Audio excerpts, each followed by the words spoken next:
I guess a lot of people here have probably been hearing about the Chinese versus USA rhetoric that's been ramping up. A lot of people are saying the war drums have started to be signaled, especially regarding the fact that China is involved in cultural genocide, which has been called out as authentic genocide by the US, Canada, and I believe maybe Israel are the three nations that have done that so far. The first in-person conversation between the two nations has taken place, and I wanted to hear some of it. Apparently it was very spirited. Dr. Yang, State Councilor Wong, to Alaska, and thank you very much for making the journey to meet with us. We'll also discuss our deep concerns with actions by China, including in Xinjiang, Hong Kong, Taiwan, cyber attacks on the United States, economic coercion toward our allies. Each of these actions threaten the rules-based order that maintains global stability. That's why they're not merely internal matters, and why we feel an obligation to raise these issues here today. 我相信我们的盟友对于今天、明天我们要讨论的议题是非常感兴趣的。那么，因为所以双方从一开始在开场白的时候就充满了火药味儿和戏剧色彩，这不是中方的初衷。The alternative to a rules-based order is a world in which might makes right and winners take all. And that would be a far more violent and unstable world for all of us. That is so rich, America. Wow. Why are you giving them ammo? Because I would just get up on the podium and be like, my official response to that is...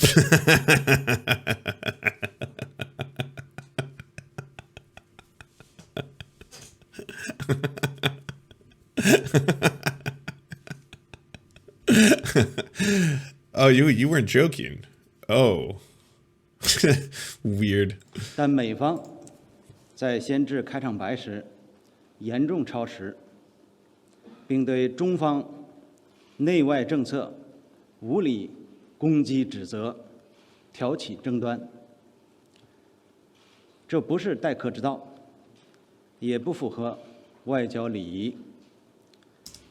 中方对此做出了严正回应。Okay. All right. I'm going to have to give y'all some ammo here, okay? All right. This is going to be perhaps a little more tanky than what you're used to on this program.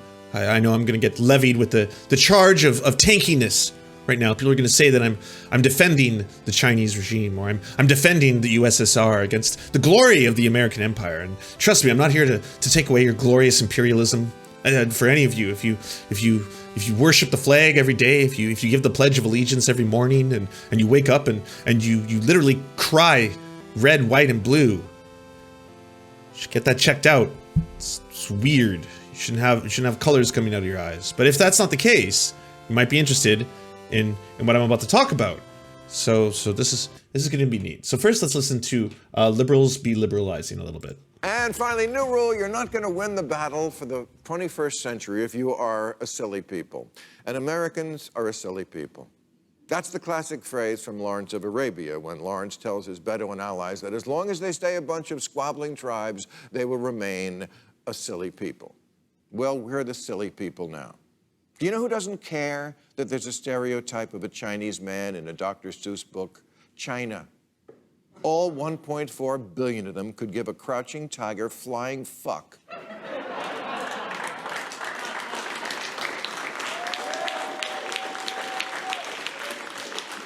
Because they... All right. It's just ramping it up, eh? Okay. Well, that's that. Well, the people who cared about this are the people who owned the legal rights to it and didn't want to publish the book anymore. And then after they did that, the right was like, well, we don't have anything in terms of actual policies outside of just like, reaping every last inch of copper that lies within any building of government office that we occupy. So we're going to have to make this into issue number 1. This is the most important thing that's happening to the world right now. And then you're parodying it on the liberal side of the media. So now we're all talking about it. Now it's an issue.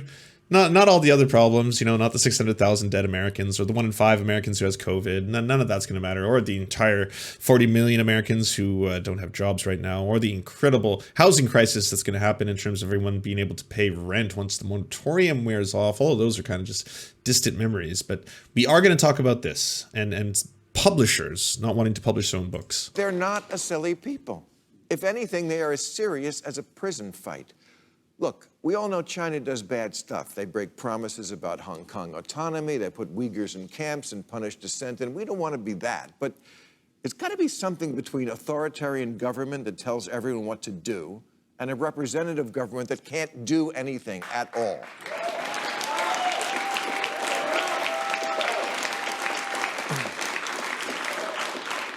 In 2 generations, China has built 500 entire cities from scratch, moved the majority of their huge population from poverty to the middle class, and mostly cornered the market in 5G and pharmaceuticals. True. Oh, and they bought Africa. Their new Silk Road initiative is the biggest infrastructure project in history, indebting not just that continent, but large parts of Asia, Europe, and the Middle East to the people who built their... I am going to add a little bit to this, because this is where everyone is going to probably want to push back on me. But having researched this a lot for the documentary that I did on tankies, the tankie documentary that we made, it turns out that China and their developments in Africa are so much better than all the NATO countries who've been doing it. France, for example, and the US of A have been exploiting the entire continent for such a long time for their natural resources, of course, plundering. That's kind of been basically like neoliberal business 101 when it comes to the entire continent. Whereas China wants to do the same thing. Don't get me wrong. China's not doing this solely out of the goodness of their Chinese hearts. They've also wanted to have manufacturing sectors where labor is much cheaper there than it is in China. Funny how that keeps happening, right? Funny how capitalism keeps doing that. It's like all the labor market leaves America and then goes to China, where China makes everything so much more cheaper and enriches itself in the process, printing more billionaires per week than any other country. So that's the thing. But then right afterwards, they're like, well, we want to keep doing this, but labor is starting to become more expensive here because, again, we've risen so many millions of people out of poverty. So now we're going to need new countries to do the cheap labor for us. And so the cycle continues, which is why when people are like 100% China stands, I'm like, you just want a different system that's doing the same, but it's state-controlled corporations, okay, instead of privately owned corporations by CEOs, all right? Because it's actually a hybrid of both. It's both. There's private, like, you know what's happening to the owner of Alibaba right now, the one of the richest men in the country. Like right now is a very strong conflict between class interests and the Communist Party of China, who want to, of course, have control, but they're also battling someone who's basically like the Jeff Bezos of China. And so it's like, well, who's going to win? You know, we'll see what happens. If you want to go anywhere in the world these days, you better have a yen to travel. But sorry, my point being there in that in terms of China doing that, yes, 100% China's doing that. They're building factories in a whole bunch of different countries in Africa. However, compared, and this is by the numbers, if you look at the amount of money that they've invested into research, infrastructure, building programs, all that kind of stuff in these countries, including building railways and living spaces, apartment complexes, they have forgiven an extreme amount of the debt that they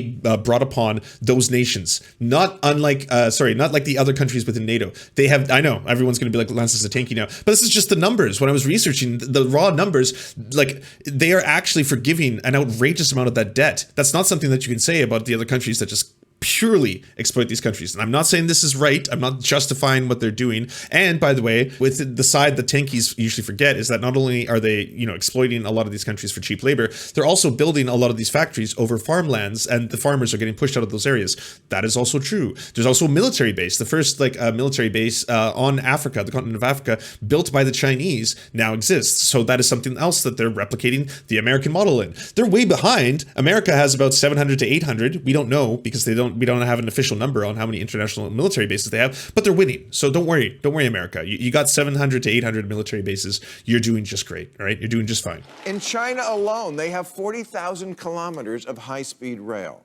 America has none. Our fastest train is the tram that goes around the zoo.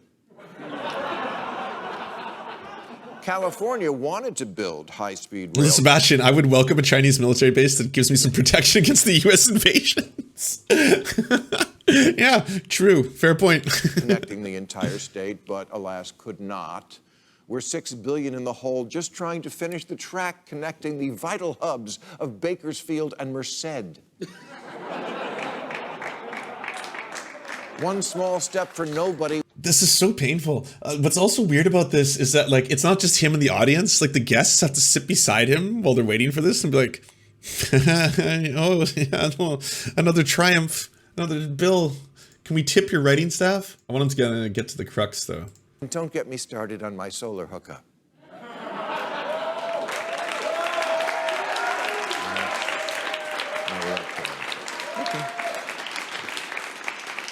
China once put up a 57-story skyscraper in 19 days. They demolished and rebuilt the Sanyuan Bridge in Beijing in 43 hours. We binge watch, they binge build. When COVID hit Wuhan, the city built a quarantine center with 4,000 rooms in 10 days, and they barely had to use it because they quickly arrested the spread of the disease. They were back to throwing raves in swimming pools. Well, we were stuck at home surfing the dark web for black market Charmin.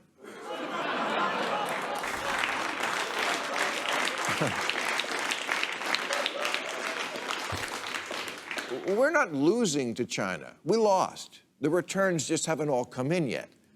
They made robots that check a kid's temperature and got their asses back in school. Most of our kids are still pretending to take Zoom classes while they watch TikTok and their brain cells slowly commit ritual suicide. Yeah, I love the chat. You're figuring it out before he is. He's basically, he's really lamenting capitalism at the end of the day, but he's not going to make that jump. Of course not. That will defy the face of liberalism. No. As George Bush once said, is our children learning?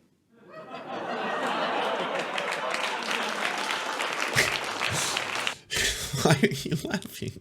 All right, well, he didn't go too deep into the issue there. I was hoping there would be more meat to it. Anyways, I want to quickly talk about America's involvement in a handful of incidences and why a little bit of nuance on this topic, which, by the way, I don't know why we keep using nuance that way. It's technically incorrect, right? It's going to be a subtle change or variation. So this is not just a subtle change or variation. I want some large changes and variation. I actually want the opposite of nuance in this case. I'm going to give everyone a quick history lesson. I'm sure all of y'all remember the Vietnam War. You were all alive during that time, okay? The Vietnam War, we all hated it, every single one of us. It was an awful period, all right? It went through several presidencies. I mean, it started out with JFK, and then it worked its way through Nixon, and come on, y'all know what a disaster that was. If you didn't know this, though, in 1969, and this is not nice, don't you dare say nice, in 1969, when Richard Nixon was elected to the presidency, one of the first things Henry Kissinger did as his head of security was start a bombing campaign of Cambodia. Why this is odd is because America was not at war with Cambodia, or Laos for that matter. These are the two neighboring countries of Vietnam. They were at war with the North Vietnamese on the behalf of the South Vietnamese. So they're in the middle of this war. And Henry Kissinger comes along. And you know what Henry Kissinger says? We're going to start a bombing campaign of Cambodia. Henry Kissinger was really big into terror bombing. If you're unfamiliar with the subject, it basically was coined around World War II during the bombing campaigns of Tokyo. Now, there's two kinds of bombing campaigns.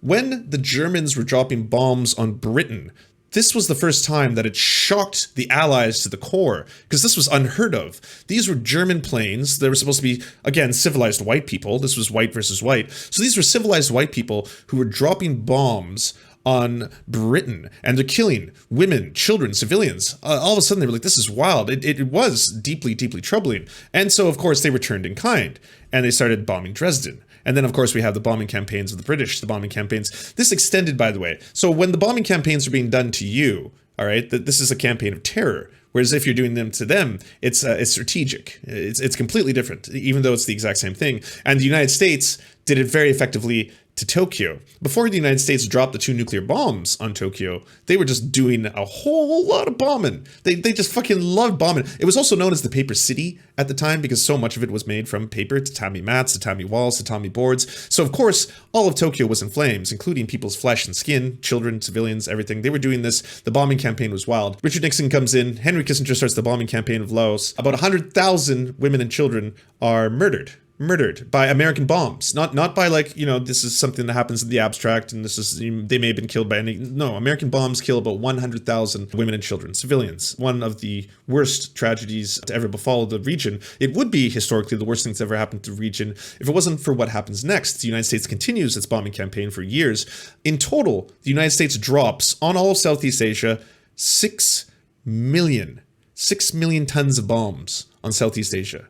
An obscene number. And we're talking about, at this point, about 500,000 dead civilian, women, children, non-combatants in Cambodia.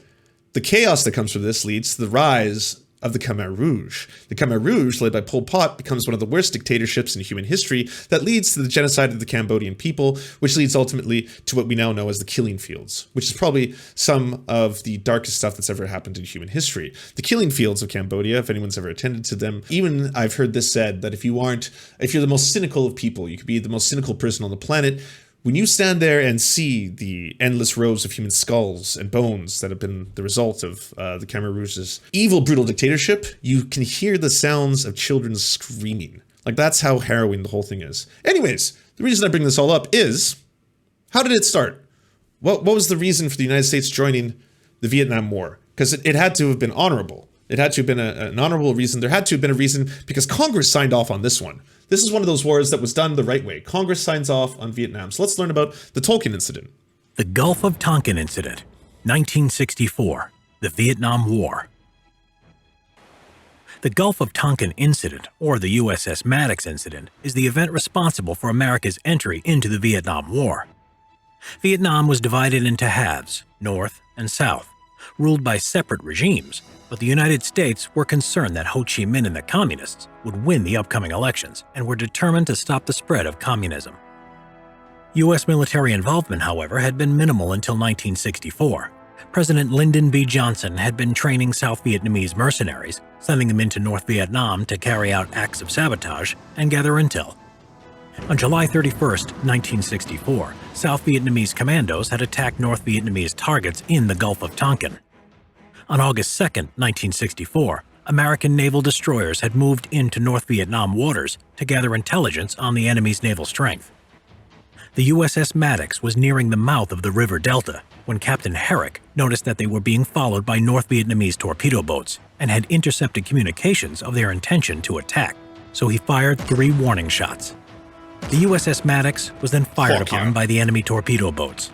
Captain Herrick retaliated and opened fire on the torpedo boats, and with the assistance of U.S. jet fighters, hit all 3 enemy targets.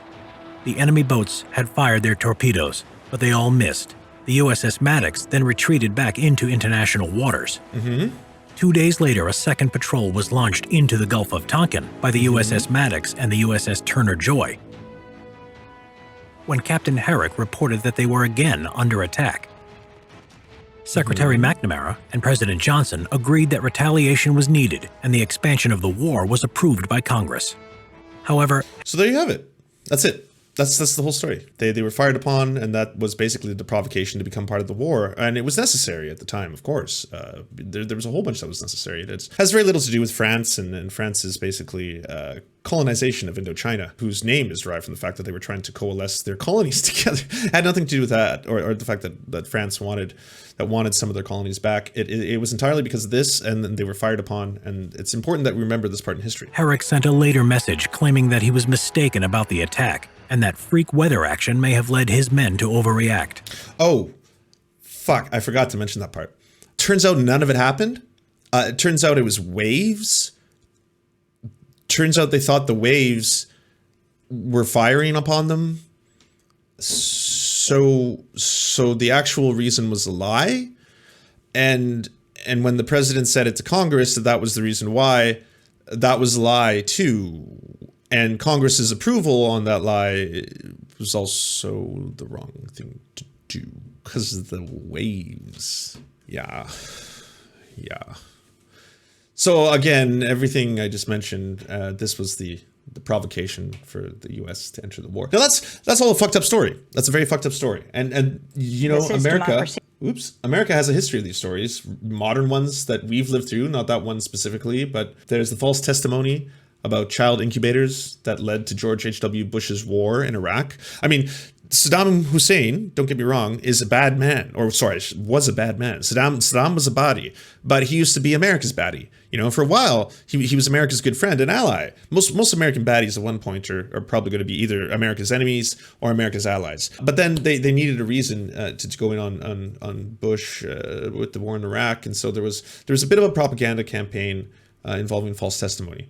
But never mind the incubator story that turned out to be a fabrication. We have a more modern one. Saddam Hussein and his regime will stop at nothing until something stops him. Powell argued Iraq is deceiving the weapons inspectors. This was a typical American show, complete with stunts and special effects.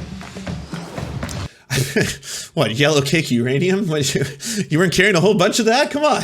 Everyone remembers that. I mean, come on. Not all of you are spring chickens. Some of you were alive during the Bush Jr. era. You know, that was a wild time, wasn't it?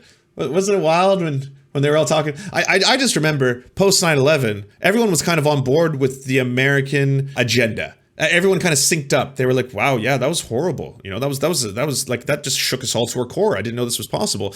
Sign that Patriot Act, whatever you need. No, you give it complete, unabashed police state. Yeah, you have it. We gotta get rid of this. Okay, this is serious. This is more important than personal freedom. Whatever you need. All right. If you need to detain people because you think they're terrorists without any kind of lawyers or due process, you have it. You want to monitor phone calls? You yes. If you think they're terrorists, you do it. You invade? Yes, please. Go. It was Afghanistan. Afghanistan. God damn Afghanistan. All right, yeah, let's invade. Let's fucking invade Afghanistan. And even as a fucking Canadian, I wanted to invade Afghanistan. I was like, God damn right. Let's get him. This was Osama's doing. We need to get in Afghanistan.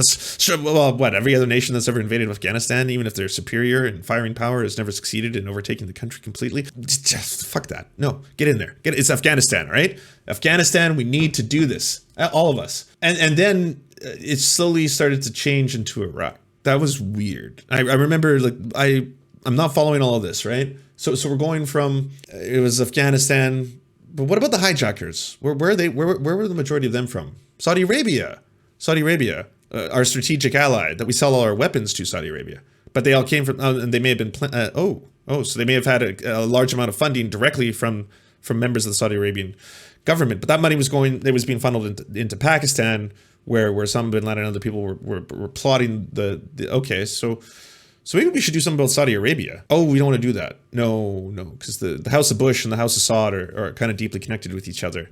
I understand. And then geopolitical American interests. And I know we have to think about Israel as well. That's true. We don't want to mess up our tightly knit little, well, not so much tightly as us completely disrupting everything that's happening in the Middle East. But anyways, yeah. Okay, I get it. Bring it on. Give me Bush. I take the threat very seriously. I take the fact that he develops weapons of mass destruction very seriously.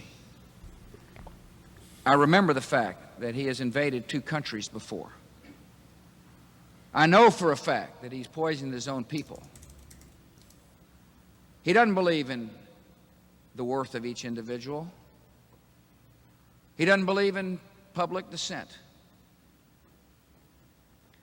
I look forward to a dialogue. We believe in freedom. Do you believe in freedom? We must participate. Do you love America? Do you really love America? I remind them that history has called us into action, Can I get a fuck that we love freedom, that we'll be deliberate, patient, and strong in the values that we adhere to. We can't let the world's worst leaders blackmail, threaten, hold freedom of the nations hostage with the world's worst weapons.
Yeah, it happened. It happened. I'm sure all of you know it happened. It happened. Oh man, it happened. Yeah. The invasion of Iraq. That happened. That happened. The United States did that. It was under a false pretense, of course, because it turned out they didn't have the yellow cake uranium or the weapons of mass destruction. That was all fabricated to justify the invasion of Iraq, which unfortunately resulted in the deaths of between 500,000 and 1 million unarmed combatants. No civilians, women, children.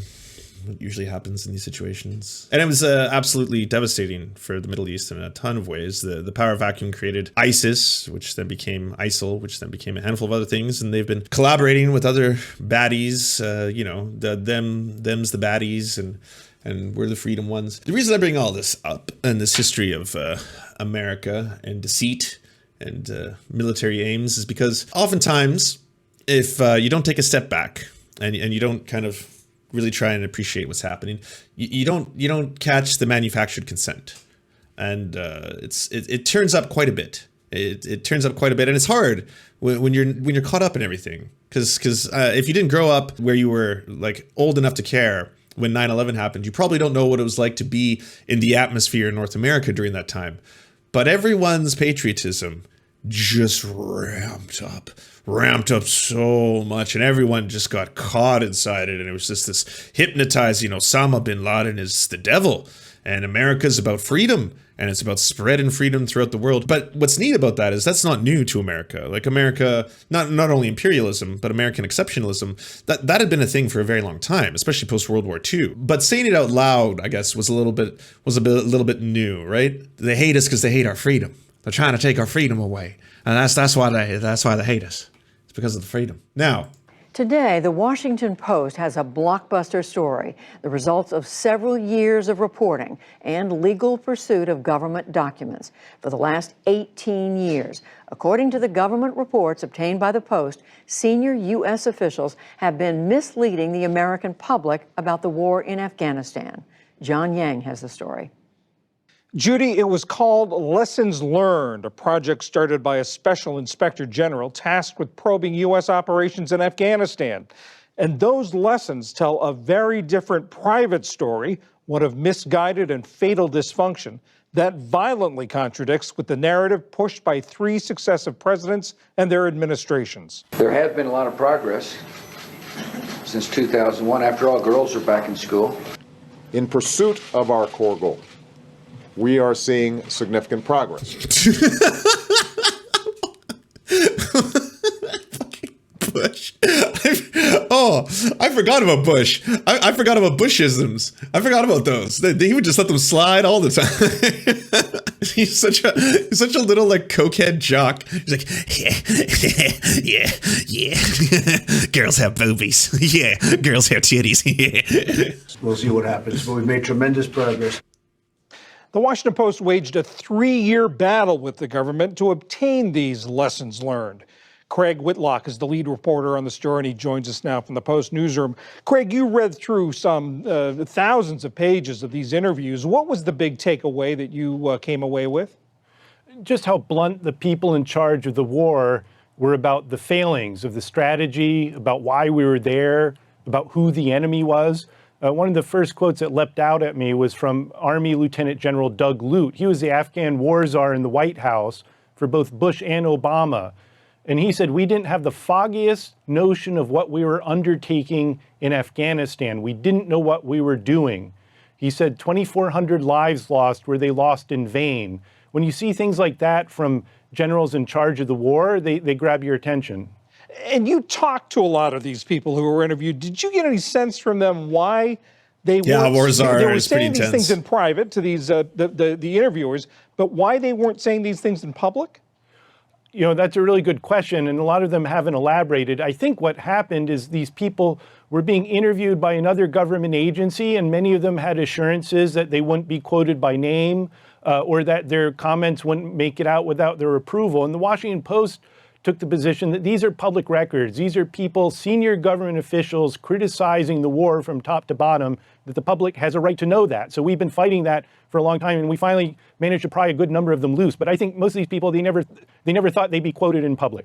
And you also say that these reports, as you say in the story, written in dense bureaucratic prose and focused on an alphabet soup of government initiatives, left out the harshest and most frank criticisms from the interviews. Did you get a sense of why that was? Well, I asked the Inspector General, whose office was behind this project, I said, here you have these commanders and ambassadors and White House officials all saying what a disaster the war was. How could you keep that from the public? If your job is to hold the government accountable for the war, how could you sit on this? And I didn't get much of an answer. They said, well, maybe they get around to it in a forthcoming report. But I think, this was so explosive, what people... And, it's only grace to a handful of different journalists throughout history that we have the kind of information we do. The whole Gulf of Tonkin incident? I wouldn't be able to tell you that story and that the whole thing was made up had it not been for, say, like the Pentagon Papers getting leaked and released. There's numerous times when, I wouldn't be able to tell you the story had it not been for a journalist who managed to get this out, right? Or had it not been for a journalist who managed to leak this from someone else. Otherwise, we'd go on guessing it, assuming it, right? Or we'd go on to that effect. And Caesar's cut a hairstyle. Yeah, also true. Also true. And unfortunately, right now, when it comes to China, we have a very big problem with the right dominating so much of the conversation and making this 100% consistently about one of two things. One, the treatment of the Uyghurs, which is something that is serious and should be talked about, and I think is kind of a blind spot on the left because it's coming so strongly from the right of all places. But the right in Canada, for example, they're the ones who pushed for Canadians effectively to now denote what is happening there as a genocide. The other end is that they are talking consistently about how China, and it's going to take over the US's economy. It's already a faster growing economy than the United States. It'll have a larger economy than the United States, I believe, somewhere before the end of this century, probably around 2028, something around there is what most estimates are showing and pointing towards. And then there's that kind of feeling, that general air that we're getting the war drums. The war drums are being announced towards China versus America. That's also mixed in with the fact that there is a huge amount of fake stuff being pushed on social media, especially by the right. So we've all seen these photos. We've all seen photos shared. These ones are blurred out from the worst things. They're not actually photos of the inside of the camps. These are actual photos that have been debunked thoroughly. This, by the way, is one of the most conservative sources I could find. France 24 is not going to be a far leftist publication talking about this kind of stuff. If you source a lot of the photos, they either come from completely different parts in history, completely different countries at times. Sometimes it's events that have nothing to do with human beings at all. And most of them are usually thoroughly debunked pretty quickly. Sharing this kind of shit, pushing this kind of shit out there, causes damage to people who are genuinely trying to report on this. Here's where a lot of the photos come. It's from people faking a staged series of things, being put in cages, being tied to chairs. This is all being done by people who are staging this outside of a building as part of a protest. Practitioners are trying to expose the torture. And when people post this kind of shit, it genuinely damages people who are trying to genuinely report on this. It's the same thing with Adrian Zenz. You'll hear the name Adrian Zenz in Democracy Now! Puts him on. CNN loves him. Fox loves him because he, again, is someone who speaks consistently about what's happening and all the atrocities that are happening in China.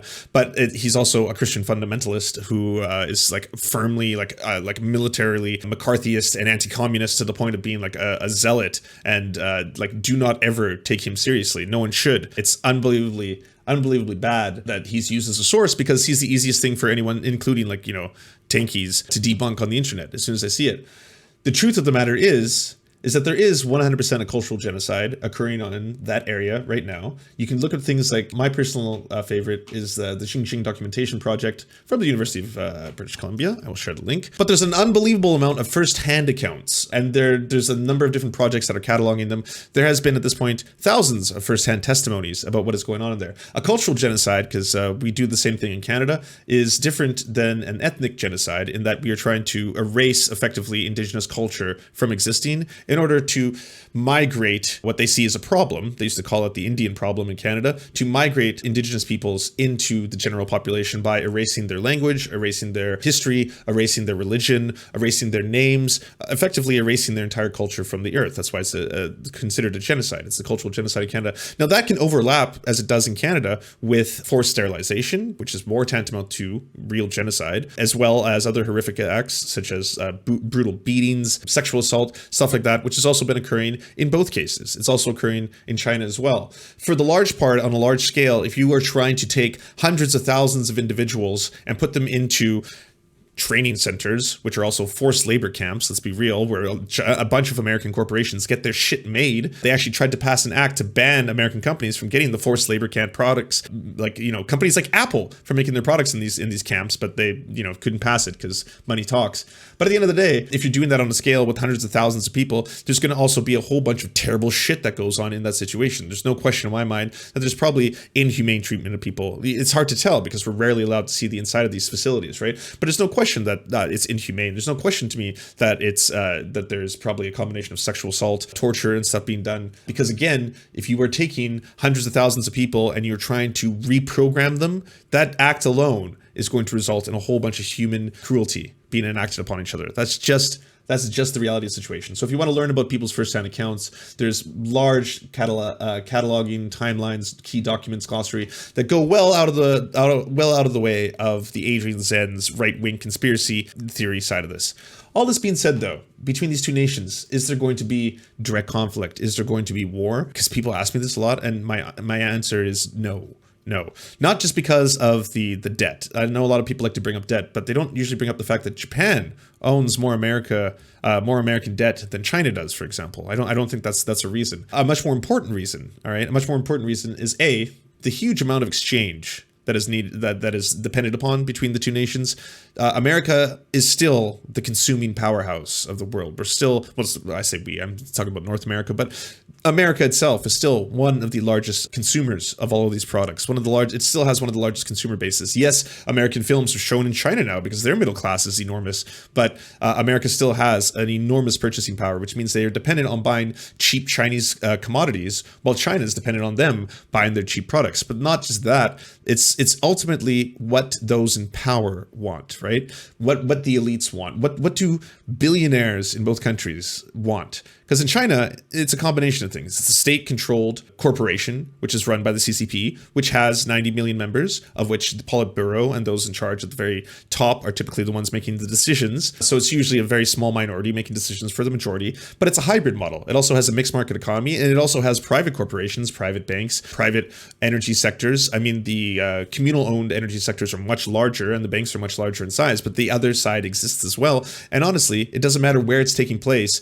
Private capital, which is being used to generate income and is being the driving economic factor in the system, is going to produce the same results. Doesn't matter if it's China doing it or America doing it on both sides. It's going to produce, as it is, a very, very wealthy top elite class. There's a whole bunch of Chinese billionaires now and a large class underneath it that will be suffering. No question, China has raised more people out of poverty in the last couple of decades than other nations have done, but there's still that problem. It doesn't go away just because there is a state-controlled communist government, which is still a capitalist one at the end of the day. So all of this being said, I don't think the two countries are going to start war with each other, but I do think we're going to continue to see a ramping up of this kind of rhetoric, the same rhetoric that has been done. And honestly, a Cold War will have just the same benefits without having people on the ground in either nation, as do proxy wars. Because at the end of the day, the military-industrial complexes of these two countries, and this is the big takeaway, are the ones that stand to profit from all this kind of stuff. That's the reason there is still proxy wars in a lot of countries. The military-industrial complex,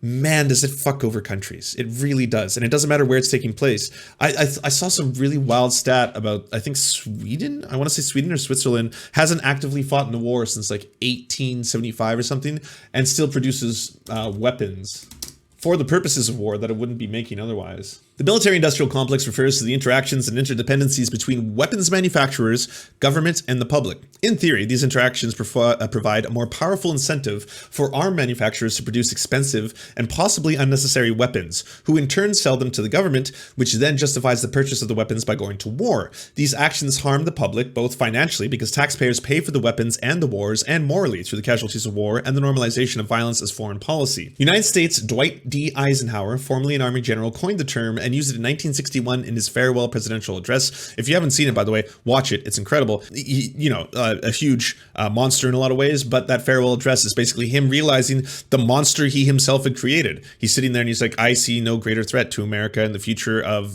democracy and peace in the world than the military-industrial complex. That's where he points the finger. Wherein he sought to warn the US of its dangers. This is one of the reasons why most Republicans rarely acknowledge that he held office for 8 years. Taxpayers obviously get raw end of the military-industrial complex system because they do not always have the money's worth on weapons, especially on the most technologically advanced kind, unless there is an ongoing all-out war. Money spent on defense could go to other things, such as public education, providing more funding to public schools, serving poorer neighborhoods, and making public college tuition free for all its citizens, or to public infrastructure, investing in mass transit, high-speed rails, or to public healthcare, universal healthcare. One could further argue that since the probability of success of a conventional military invasion of the United States is abysmally low, the country could afford gradually to cut its military budget without creating security gaps. In economic terms, one that says the opportunity costs associated with feeding the military-industrial complex are high. Defense contractors have great incentive to bribe officials, which happens constantly. Once the new toys are produced, there's an incentive to use them rightly or wrongly. This happens over and over again until the military-industrial complex, as Ike said himself, has enough power to endanger our liberties and democracy itself. The military-industrial complex in Sweden, there it is, produces, deploys, and sells weapons, and yet Sweden has not fought in a shooting war since 1814. The military-industrial complex in the Soviet Union produced and deployed and sold weapons and then contributed to bankrupting and collapsing the USSR in December of 1991. The results of the military-industrial complex, that one is a little way more complex. The results of the military-industrial complex of, say, China, France, and Israel remain to be determined. Yeah, fair enough. Although China is ramping up its spending into their military-industrial complex next year by a huge amount. Nowhere close to the US. No one is close to the US in terms of that. But I completely agree with that it is ultimately a burden on taxpayers as well as the globe in terms of security when it comes down to it. It's one of the most negative forces working on the back of capitalism globally. And we all support it. Every single one of us. Thanks so much for watching, everybody. Can you do the thing, that thumbs up and comment and all those things that help us out in the algorithm that controls every aspect of our lives? Also, if you happen to have a Facebook account, can you delete it? Like, just delete it. You should probably delete your Facebook account because it's not a great company. But hey, if you can't do that for whatever reason, I understand. And could you also go to facebook.com/thesurftimes then and give us a little like and a follow. We're just trying to push back against the fact that people like Ben Shapiro happen to dominate the platform entirely. And when everyone asks why do older generations believe the things they believe, one of the problems is the majority of them on social media use Facebook. So to counter that, we're just going to be on there too now. Also, if you happen to have a union or a worker co-op or even a leftist project, podcast, website, Zoom, MySpace, it doesn't matter. We will advertise it for free on this channel. All you got to do is go to weareserfs.com and use the forms that we got there, weareserfs.com. Thanks, everybody. To our glorious gods, Xander Corvus and I'm Rav, may you shower us with glory and smite our enemies. To our monarch, Tom Spiker, we serve at your leisure, your grace. To our lords, Tofox, Bisexual Black Gamer, Jimothy K. Meeble Beeps Jr., Ryan Lubin, Trevor R., Jeffrey Lamb, Alexander Thaler, and Hans Josephine, we shall carry your banner high into the fields of battle. To our Knights of the Round Table, Timothy Hart, Trevor Janis, Lemmy 101, Anthropophagic, Saren 42, Chronic de Hemphog, Kale Kotka, The Great Pudini, Bone Jenny, Catherine, Radical Maniac, Ramon Acosta, Incosin, J. Fraser Cartwright, Thomas Barrington, Jimmy Bignuts, Violent Orchard, Sophie Baby, Political Puppy, Andreas Chitoro, Gufalankius, Zach Christensen, Nicholas Marks, Yopi, Josh Mickelson, Melissa Murphy, Todd Buckingham, Todd Lajeunesse, Constance Joyce Lacheris. We lift our glasses of ale and we salute you.